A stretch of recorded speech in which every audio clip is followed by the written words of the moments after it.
Hello বন্ধুরা, সবাই কেমন আছো? আশা করি সবাই ভালো আছো এবং আশা করি এই ফলটি সবাই চিনতে পেরেছো। কিউই ফল।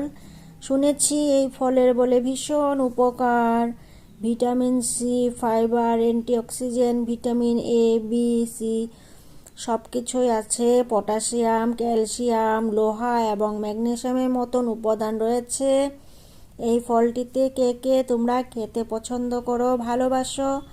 আমি কিন্তু ভীষণ ভালোবাসি এই ফলটি খেতে এবং খাওয়ার পর খুব ভালো লাগে, অল্প জল জল ঠান্ডা ঠান্ডা লাগে।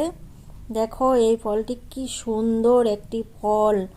বিশেষ করে এই ফলটি পাহাড়িয়া এলাকায় বেশি হয়। দেখো কি সুন্দর ফলটি। তোমাদের কেমন লাগলো ভিডিওটি সবাই জানাবে, আশা করি সবার ভালো লেগেছে।